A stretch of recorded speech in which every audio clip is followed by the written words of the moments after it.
Hello students, welcome to YSK classes. Today we are going to start with Business Studies Part A, Chapter 6, Staffing. So let's begin with the definition of staffing.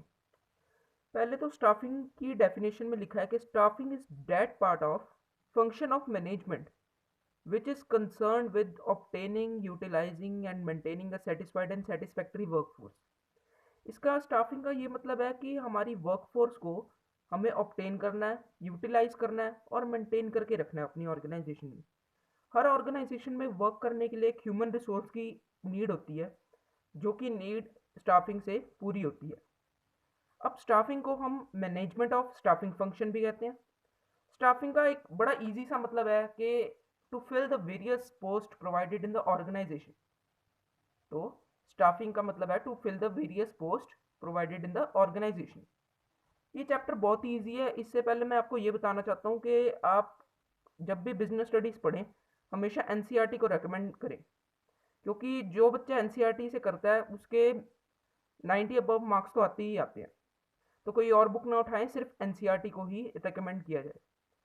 तो यहाँ पे features of staffing पढ़ते हैं हम। Features of staffing में क्या है कि ये कॉन्टिन्यूस प्रोसेस है। जब तक ऑर्गेनाइजेशन सर्वाइव कर रही है, जब तक ऑर्गेनाइजेशन ग्रो कर रही है, तब तक स्टाफिंग जो होती है वो कंटिन्यू रहेगी। ऑल परवेसिव होता है ये। ऑल परवेसिव का मतलब है कि हर ऑर्गेनाइजेशन में होगा, चाहे वो गवर्नमेंट ऑर्गेनाइजेशन है, चाहे वो एनजीओ है, चाहे वो कोई बिजनेस ऑर्गेनाइजेशन है, कोई सर्विस एंटिटी है। हर ऑर्गेनाइजेशन में ये ज़रूरी है, क्योंकि हर ऑर्गेनाइजेशन में ह्यूमन रिसोर्स की ज़रूरत पड़ती है, चाहे जितनी भी टेक्नोलॉजी अच्छी हो जाए। अब किसी मशीन को चलाने के लिए भी ह्यूमन रिसोर्स की तो ज़रूरत पड़ती है ना, कोई मैन तो चाहिए होता है कोई भी मशीन को चलाने के लिए। इसलिए all pervasive. Effective utilisation of resources. अब यहाँ पे रिसोर्सेज में मैंने साइड में लिखा है मैन पावर। अब यहाँ पे रिसोर्सेज की जब भी बात करेंगे स्टाफिंग में, तब मैन पावर को ही हम यूज़ करेंगे। उसके बाद है यहाँ पे कि डिस्कवरिंग कॉम्पिटेंट पर्सोनल। अब स्टाफिंग किस लिए की जाती है कि हमें डिस्कवर करना चाहिए कॉम्पिटेंट पर्सोनल को। अब मुझे बार बार कहने की ज़रूरत ना पड़े, please like share and subscribe our channel. So students, हम आप आगे पढ़ते हैं कि स्टाफिंग के बेनिफिट क्या होते हैं ऑर्गेनाइजेशन को। तो स्टाफिंग का पहला बेनिफिट है makes for higher performance by putting the right person on the right job. तो हर पर्सन के लिए एक जॉब बनी होती है। तो हमें स्टाफिंग में ये देखना होता है कि किस तरह हम पर्सन को उसकी राइट जॉब में करें। फॉर एग्जांपल हम ले लेते हैं कि एक पर्सन है जो एनालिसिस बहुत अच्छे से करता है, जो ये डाटा कलेक्ट करने का काम अच्छे से करता है, तो उसको हम सिटिंग जॉब ही देंगे ना, उसको अब मार्केटिंग में तो लेके नहीं आ जाएंगे। इसलिए यहाँ पे makes for higher performance by putting the right person on the right job. Continuous survival and growth of the enterprise. Staffing किस लिए की जाती है? ह्यूमन रिसोर्स को अपॉइंट करने के लिए। जब ह्यूमन रिसोर्स को हम अपॉइंट करेंगे और राइट पर्सन राइट जॉब में होगा, उससे क्या होगा? कॉन्टिन्यूस सर्वाइवल होगा और ग्रोथ बढ़ेगी एंटरप्राइज की। फिर यहाँ पे लिखा है ऑप्टिमम यूटिलाइजेशन ऑफ रिसोर्सेज। तो यहाँ पे हम अपने रिसोर्सेज की बात जब भी करते हैं तब मैन पावर की बात करते हैं। मैंने पहले पेज में भी यही बताया आपको। उसके बाद है improve job satisfaction and moral of the employees. Staffing से क्या होता है कि जब हर पर्सन को उसकी सिटिंग जॉब दी जाएगी या उसके right person on the right job दी जाती है, ऑप्टिमम यूटिलाइजेशन होता है रिसोर्सेज का, तो उससे क्या होगा? मोरल बढ़ेगा और जॉब सेटिस्फेक्शन भी बढ़ेगी।